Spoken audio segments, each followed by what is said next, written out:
What is happening, my people? Little YouTube live. We are going to do this more often now. I record the podcast. So when I record the podcast, we're just going to do it here on YouTube live. Thursdays for the show on Tuesdays and Fridays. Did a little on Sunday night after Brady Belichick.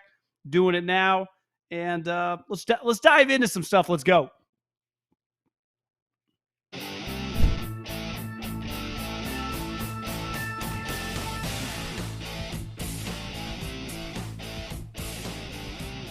Feels like I'm jamming out, baby. Jamming out. What a beautiful day. Beautiful Monday. And something that went, okay, let's just dive head first into a man known as Urban Meyer. For those of you that have listened to the show, know that I've been very critical, and I once had a nickname calling Urban Fraud Meyer. And my issue with Urban was always based on his moral superiority and the programs in which he ran. I mean, his program at Florida, murderers, drug dealers, but he talked about like life lessons. I was like, Urban, like Saban doesn't talk like that. Just wins and losses, then the health stuff, whatever. Then when he came to the NFL, my main issue with Urban in the NFL was like, I don't think it's a good fit. And he went to the Jags. I'm like, I just don't see it. Clearly it's not going well. Now their team sucks. But as I talked about last week, after the Thursday night game, their coaching staff is pretty embarrassing. Urban Meyer, as a coach, when he coached in college, is an all-time great. He's elite. He also had elite coaching staffs. Dan Mullen, ever heard of him? Good, right? He's at Florida, won at Mississippi State. Like, it's a big-time assistant head coach. Even some of the guys that he had when he was at Ohio State, whether it was Fickle, who's now kicking ass and taking names in Cincinnati, Herman, who, fell apart a little bit at Texas, really good offensive coordinator, speaks for itself. He had high-level staffs, and he was an elite college coach. Comes to the NFL, he feels like he's a little over his head. It's a tactical game, and he's a motivator. And there's nothing wrong with being a motivator. John Harbaugh is too. He has Greg Roman and Wink Martindale. Google those guys' resumes. Pretty good coordinators. It's a tactical game on Sundays. But I was pretty uncomfortable with everything that happened over the weekend. I guess it would have been Saturday night. And I think Winston Churchill said this: never trust a man without advice. And I struggle with social media, even though the irony is Instagram and Facebook are down right now. Some weird stuff going in Zuckerberg land. I was flipping around channels last night. The Whistleblower was on 60 Minutes. I don't even care, but I was like, I can't even keep up with these social media stories. But ultimately, you see on social media, a lot of people in, I don't even know what my profession is. I talk for, I'm not a journalist, but a lot of journalists and definitely politicians, they use their platforms on social media to get on this moral high horse. And the louder you get like that, the bigger of a fraud I think you are, the more skeletons you have. There's a big reason I don't really get on my moral high horse. I got skeletons too. We all do. I have no, I try to treat people well and do the right thing, but we all got issues. I like to booze, who doesn't? It's legal. It's America. So this guy is 0-4, and he stays in Ohio, right? They play Joe Burrow and the Bengals. He stays there, and he goes out with the boys. A night out with the boys, has a few pops. I'm sorry. I saw it with my dad, who was not a drinker. I think if he would have drank a little bit, he might have relaxed. I drink to just chill. And we all have different vices, whether it's marijuana, whether it's yoga, whether it's working out, whatever. It's like he wanted to have a few cocktails. And I believe this to my core. And you see this a lot on Twitter, like when a guy gets drafted and some booger-eating loser goes through his timeline and goes, do you know what this guy was saying at 15 years old? I'm lucky. I'm about to be 37 this week, actually. When I was that age, right, 15, even through my 20s, this stuff did not exist. So there is no resume of stupid shit that I'm sure I would have tweeted, I would have been put on videos. It doesn't exist for my generation. But this generation that's now 22, they've had a decade worth of things to do stupid stuff with social media. When you're 12, when you're 15, when you're 18, you do dumb things. But also when you're older, most of us aren't remotely as famous as Urban Meyer. So if we go out and get plastered, no one's taking videos of us without us knowing. I also have a problem with this. I think people assume that the way their relationship is, that the way their marriage is the way everyone's marriage is. I have no clue Urban Meyer's marriage. I do not care. I don't judge anyone on what they do inside their home as long as they're not like beating their kids or whatever. But the way that them and their significant other, they can do whatever the hell they want. My parents, they always, because older people gossip about other people. It's like, I don't care. Let them do what they want. I also think you would be shocked to know the amount of people that do what I think us normal people would consider a little weird, or definitely like that. My wife or my girlfriend would not allow that to happen, that they're allowed that to happen. One story that popped, I think like last week, even though I had heard about this probably 15 years ago, because I knew someone that had like worked at his compound with Will Smith. Will Smith admitted that they basically had an open relationship for like decades, him and Jada. And people are like, oh my God, that's crazy. Again, I remember hearing this in like the mid 2000s. But the elites and super rich people and even non-rich people, like everyone has their relationships differently. I don't judge anyone on anything. But this notion that he can't go out and have a few vodka sodas, like to me, and everyone ripping him on Twitter, like everyone ripping him on Twitter is like having cocktails out with their buddies. To me, the whole thing was pretty hypocritical. And then he had to come in and apologize, which I understand why he has to apologize. They're getting made fun of on the internet. But I was uncomfortable with the whole thing.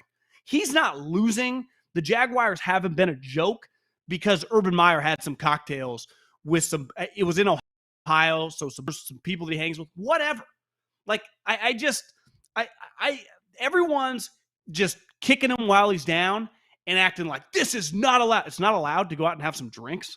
It's not allowed. I mean, what was he doing? He wasn't making out the chick. And even if he was, how do you know that his wife wouldn't let him do that? So I think the society that we live in, that if your first move is when you see someone, and listen, I'm sure before, actually, I don't know if I have.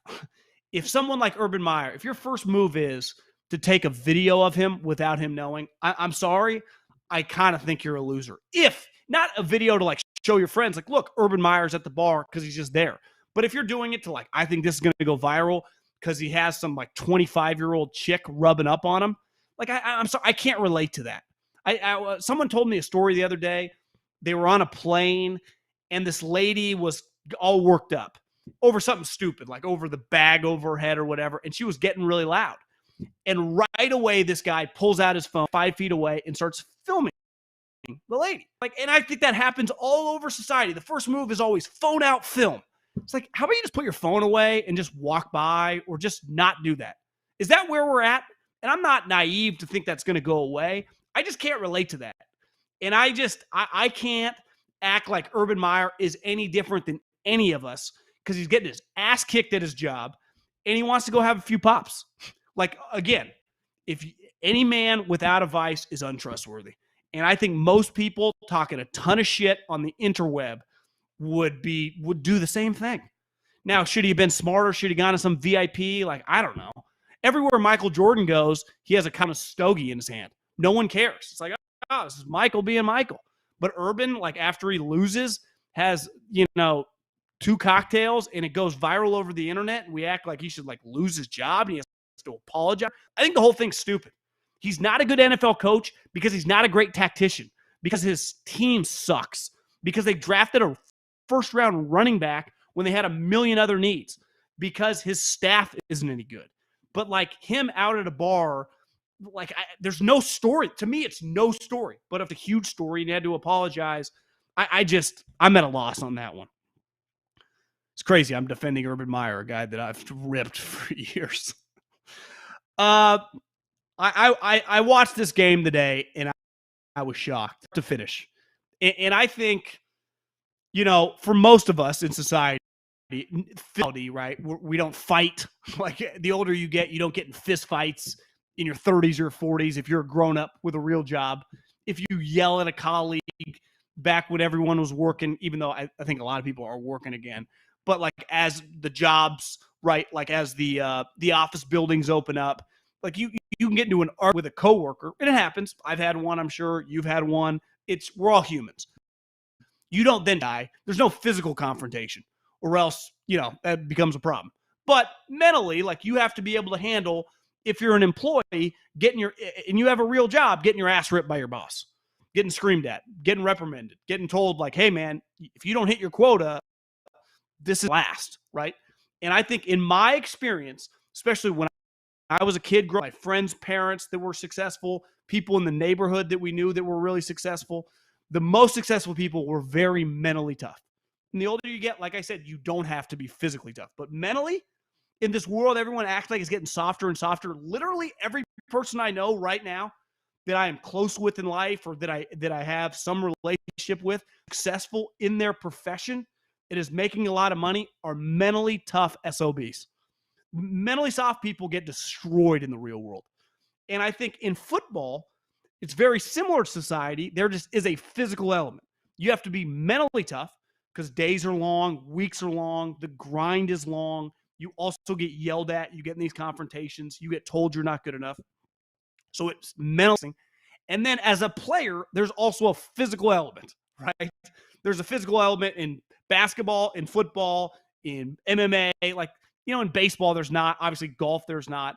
But in football, there is one man, if you're an offensive lineman, across from you trying to knock you back, and you're trying to do the same to him. If you're a wide receiver, there are several guys trying to tackle you, so on and so on. We all know the risk of playing the sport. You have to be mentally and physically tough to have success in the NFL. It's not even arguable. I'm watching the Cowboys and going, well, they're really talented. They have a ton of talent. Micah Parsons has been one of the best rookies so far this year. He can play like 3 different positions. He's all over the field. Defensively, they're clearly way better with Dan Quinn. Their special teams is good. Kellen Moore's is not quite sure what Mike McCarthy's doing. Did have that cool sprinkle shirt, sweatshirt. Everyone in the NFL was wearing it yesterday. I don't think it's a terrible look. I'd probably rock in my house on like a Saturday, like during the winter, if I'm just lounging around. But like that team, and this is a knock on McCarthy's teams forever in Green Bay, and it might have been a direct reflection he had poor defensive coordinators, but they were always soft, and it always let them down physically soft. Mentally, they had a bunch of, when they got into fistfights against the 49ers over the years, with Harbaugh, and then a couple years ago in the playoffs with Kyle Shanahan, they got shoved around. And I'm watching Mike McCarthy's team with the Cowboys. It's physically tough. Now, a huge part of Mike McCarthy, the knock on Mike for years, was philosophically they only wanted to throw the ball. And I was with the Eagles when they beat us in the playoffs. They went on to win the Super Bowl. Pretty sure James Starks had like 150 yards. They actually ran the ball pretty well in that playoff run. And that was the one time in Aaron Rodgers' tenure, even to this day, that they got over the hump and they won the whole thing. And you're watching the Cowboys, and I only watched one episode of Hard Knocks. That first episode, one thing they harped on was like, Zeke, he's in good shape, changed his diet. He does look pretty good. And, everyone wants to crush Zeke, not because they don't like Zeke. To me, he's a pretty likable player. He's got a big personality. He does the, feeding himself. Like, I enjoy the player a lot, just about like he's the best pass blocking running back in years in the league. And when he's been healthy in his career, he's an elite player. But I think a lot of people, especially the analytical elites, they love going, you could never pay a running back. Jerry screwed up. And listen, it kind of looked like that last year. It's like, I wouldn't love paying Zeke $15 million a year. But watching him yesterday against Carolina, who, listen, their defense might have been a little overrated based on the schedule, but statistically, they had been one of the better defenses in the league. Elliott ran the ball right down their throat. Down after down after down. And basically, McCarthy and the Cowboys were like, there ain't nothing you guys can do about it. You play a guy like Zeke, who it's going to be hard for him to have like a 12-year career because he lowers in contact and he punishes. Like, it kind of just took the will out of Carolina. And then the Cowboys have an incredible passing game. Amari Cooper, baller. CeeDee Lamb, baller. Number 1, Wilson, don't know much about that guy. He looks sweet. Jarwin looks good. When you can run the ball like that and you have all this talent on the passing game and your quarterback's good, you're kind of become an unstoppable offense. But physically, early in that game and as the game went on, I felt they kind of broke Carolina. It's like, yeah, you ain't stopping this guy. He's going to run the ball right down your throat. And it can't be disputed. That's as fast and as quick and decisive. And I'm not even just talking about the big run, but just talking about like 5 and 7 yard. Like, this is the Zeke from a couple years ago. And if our offense is going to be this good, we got Diggs, who looks like Deion Sanders Jr., who's picking balls off every game, and their pressure up front's good. Micah Parsons making plays. The 2 linebackers look good. This team's good. I mean, they're physically tough. They're really mentally. I mean, they've gone through a lot. Obviously, Dak Prescott, who's kind of the heart and soul of the team. Dude comes back from the injury. Again, not quite sure what Mike McCarthy does. Doesn't call the offense. Obviously, no defense or special teams. But he's just kind of managing the ship. I was really, really impressed because I also think Sam Darnold, who has looked really good this season, especially given that it didn't cost a first-round pick to acquire him. If he's the Carolina Panthers quarterback for the next 5, 6, 7 years, and they acquired him for a second-round pick, like a lot of teams could have had him. The 49ers could have had him. The Jets could have kept him, and we'll see. I mean, there are a lot of it's impossible to judge it through 4 weeks. It will be impossible to judge it through a season. But in like 3 or 4 years, we're going to be able to look back and go, we talk a lot about, the profit is made what you pay for it, not what you sell, right? So if you sell your home for $1 million, what'd you buy it for, right? Did you buy it for $400,000 and made $600,000? Or did you overpay at the peak of the market and get it for $895 and actually you only a little over $100,000? You make the profit in what you acquire the player for. Look at what the 49ers had. 3 first-round picks. 3 first-round picks. Part of what made Jimmy Garoppolo all those years like such a good deal, it only cost them a second-round pick. So if the Carolina Panthers are able to get, I don't think Sam Darnold's never going to be a top 5 quarterback. That's not happening. Can he be somewhere in like the 7 to 15 range? Like when he's good, be in the single digits, and when he's bad, be like 15, 15? Pretty good shape. I'd trade a second-round pick when I don't have a quarterback for that all day. So my 2 takeaways were kind of like what I'm seeing out of Sam Darnold. 1, DJ Moore's a stud. And God, the Cowboys are for real. If they get this version of Zeke, they are going to be a handful. The other thing, and I said this last week, and I first week actually, when everyone, and people are asking you, like I go on Gottlieb's show, or you're texting with people, like, do you think that Rodgers and the Packers, and it was just a narrative all over social media with all the talking heads, that like, did Rodgers mail in the offseason, doesn't give a shit, now the team's going to be in shambles?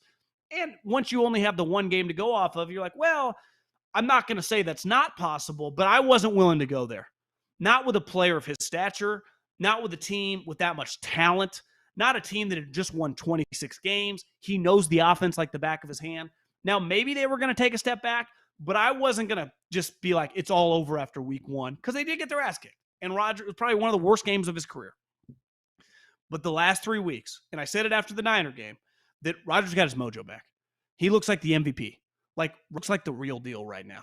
And when you have arguably the best player in the league, the reigning MVP, one of the greatest players of all time, in the peak of his powers. So watch him against the Steelers.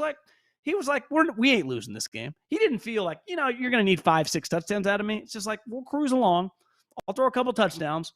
I'll completely control the pace. One thing you really notice, like watching that game back, is how they mesh the 2 offenses. Clearly Rodgers, and I don't blame him, is very comfortable being in the shotgun with like 4 or 5 wide. Something that he had a lot of success when McCarthy was the head coach. Basically like a spread passing game, right? Just let Peyton Manning used to do this. Put it all on my shoulders. I'll pick them apart. Well, the Shanahan crew, they don't really run that offense, right? They put the quarterback under center and they slam the ball. They've meshed these 2 offenses, and really it's a lot of errands, but they have the run game concepts with the Shanahan family. It looks fantastic. As long as Devontae Adams stays healthy, this team is for real. They're 3-1. Their next 3 games are at Cincy, which is a sneaky harder game now. Joe Burrow, baller. Jamar Chase looks like he's a stud too. But the Packers are winning that game. Then they get at Chicago. Let's face it, they owned the Bears. Then they play Washington, who clearly has some issues. Washington was supposed to be like the 85 Bears of defense. They just, I think the final score of that game was 34-30. They played the Atlanta Falcons. So I don't think it's out of the realm of possibility. You'll look up and the Packers are going to be like 6-7-1.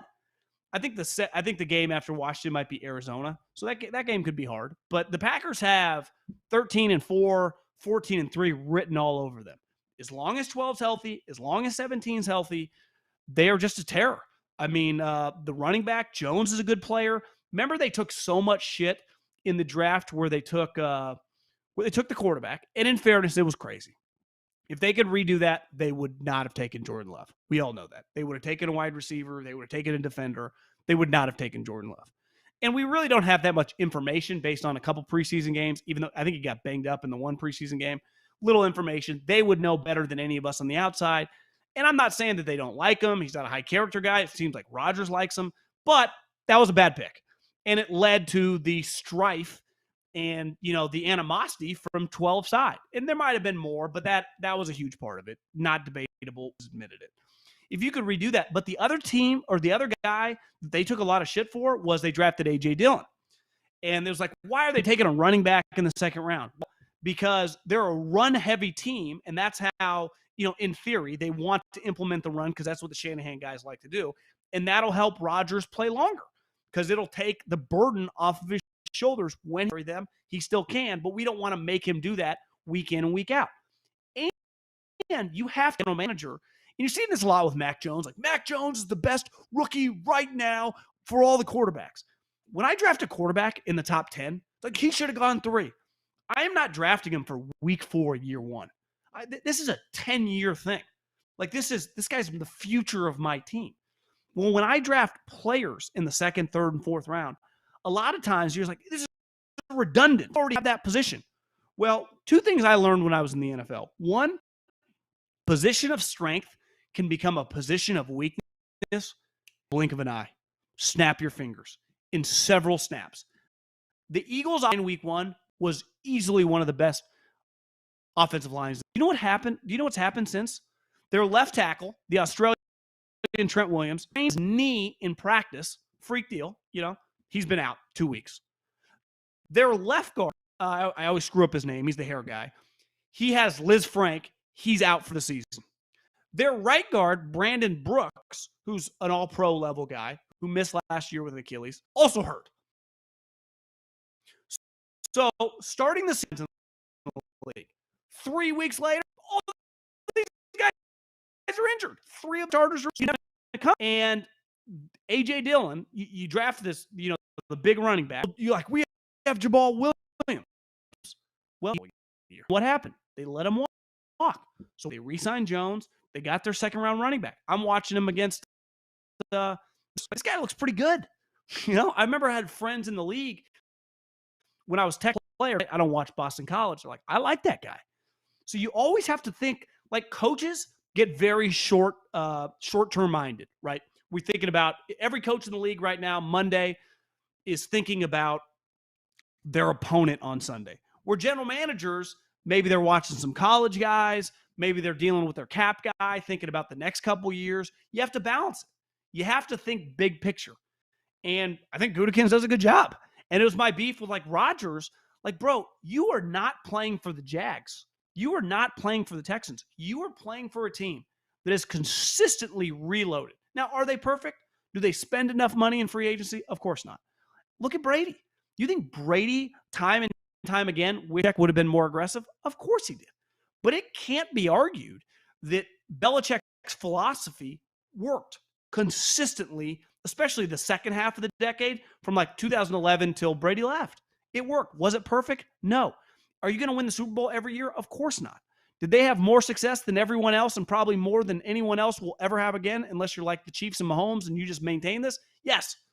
So the Packers, I thought they're coming. They're coming. And because they got a quarterback who is just in the peak of his powers, like Tom. You just watch these guys.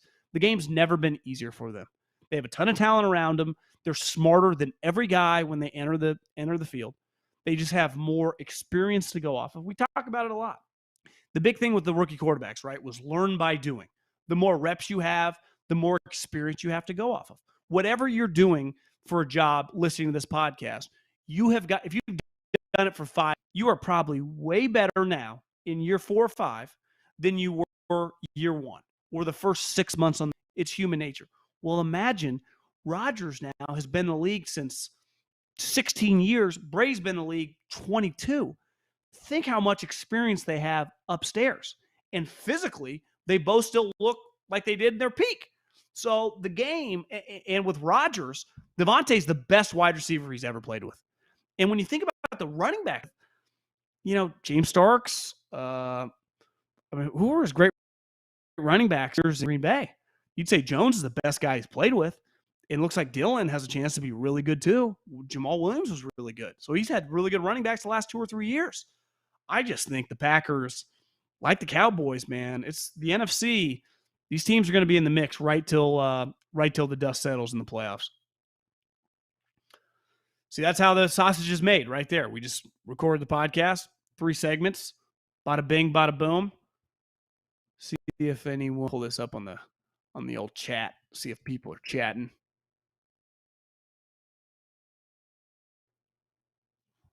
Let's pull this bad boy up.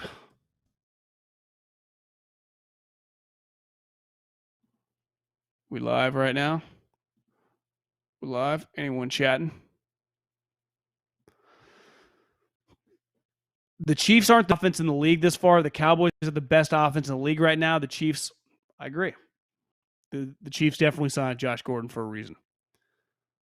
Rodgers is rolling when they need the run game. This might be the year.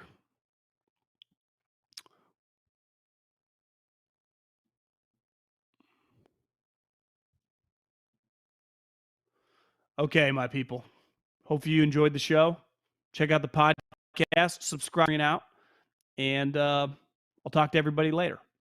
Adios.